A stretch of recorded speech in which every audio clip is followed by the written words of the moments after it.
In the perpetual half-twilight of the Arctic Circle, a stretch of permafrost steam rose from a gash in the tundra where the ancient temple of Skagak had begun to emerge.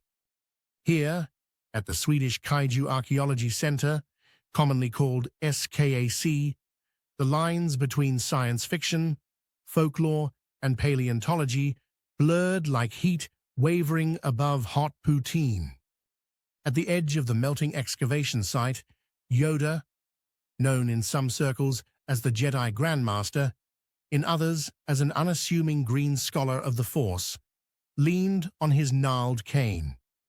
His gaze swept the fractured temple stones, half buried in moss, sunlight fractured through the polar mist. With him stood his head of security, a 300-foot-tall antlered behemoth known throughout the Arctic as Moose Godzilla. Moose Godzilla's rainbow-streaked spikes shimmered even in the wan light, a visible, physical echo of the force that thrummed beneath the permafrost. SKAC was a marvel, a crossroads where ancient Jedi technology, kaiju energies, and native Greenlandic traditions converged. Teams of Padawan initiates, most barely seasoned in their Force training, clamored for a glimpse of the emerging artifacts. The Empire, Darth Vader, the shadow of the dark side, every Jedi's education began with those cautionary tales. But nothing compared to the living history that pulsed below SKAC's scaffolds, the grand experiment of whether a spiritual guardian could endure when the world transformed around it. Since the ice cracked, the temple's secrets spilled forward. Holographic hieroglyphs, half-melted crystal canisters, the fossilized scales of creatures big enough to swallow starships. It was said that the temple held the first records of Jedi-Kaiju alliance. The ancient Jedi had joined spiritual forces with colossal beasts to amplify their connection to the Force. While the Force itself inspired endless libraries of speculation, from being the underlying curvature of the cosmos to the dream of consciousness itself, a simple truth remained. Powerful, intuitive, and dangerous, it bound together every living thing. Moose Godzilla's presence wasn't ornamental.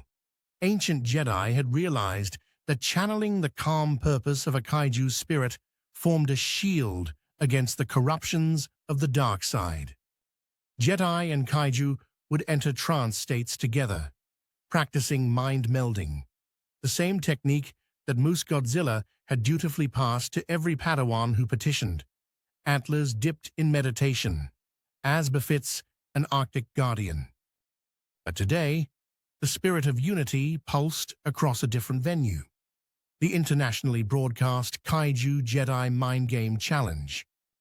In the main arena, encircled by fluorescent pillars, carved jade statues, colossal native totem poles, and a supply line of dog sleds stacked high with golden-hot Canadian poutine, the crowds prepared for mental spectacle. At the heart of the field, Viper Talon, a kaiju-scale bald eagle, her talons gleaming, feathers cascading into stripes of luminous blue and white, flexed her immense wings.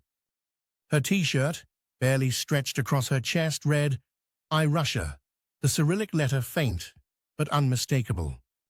Facing her was a Russian bear the size of a double-decker train, hunched on his racing turtle, swaddled in a IUSA t-shirt, looking faintly amused.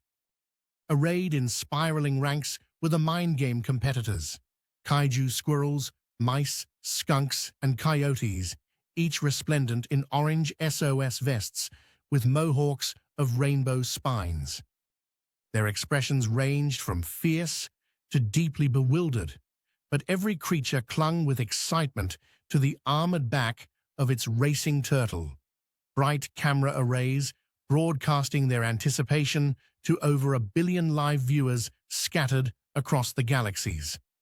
Even now, Padawans clustered around the sub-zero monitors, tracking the peculiar radiations given off by the kaiju's mental moves. The mind game was a mix of chess, sumo wrestling, and ancient shamanic dance. It could only be played by those in tune with both the Force and their animal spirits. The first move, Moose Godzilla lowered his head. His antlers, spanned wider than a football field, flashed. With a psychic ripple, he sent a pulse across the arena. Viper Talon shivered, ruffling her t-shirt. She blinked, then, with astonishing serenity, mirrored the move, her gaze pinning Moose Godzilla in a contest of stillness, wings tip to tip with his horns. The Russian bear, sensing an opening, lunged forward on his turtle steed, attempting a mind lock, but found his mental grip dissolving under a wave of gentle, persistent squirrel chaos. Squirrels, after all, excel at unpredictable improvisation. Beneath the clashes, Jedi researchers approached the ancient temple's sanctum, a hall of mirrors and kaiju bone pillars. Here, Dr. Alva Sundstrom, a paleontologist turned Padawan, traced hieroglyphs that depicted three-armed Jedi performing meditation beside kaiju, equal parts reverence and playful rivalry. It became clear. The Jedi had never dominated kaiju. Instead, they partnered, repurposing chaos into unity. The Force resonated strongest when Jedi shed control and merged, humbly, with the kaiju's wild spirit. The temple whispered its ancient truths, a timeless alliance, a force that bound not through control, but through shared spirit. Meanwhile, the contest raged on. Cameras swirled as rainbow mohawked mice fainted, coyote turtles drafted, and skunks, unsurprisingly, unleashed a psychic fog, confounding spectators but thrilling commentators. Each animal, tuned to the Force, danced at the edge of identity, free-willed yet inseparable from the others.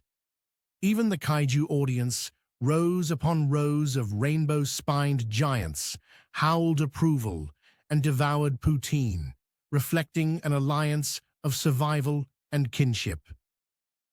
At last, the moment came. Viper Talon and Moose Godzilla locked eyes in shared knowledge, a draw. The winning move wasn't victory, but harmony.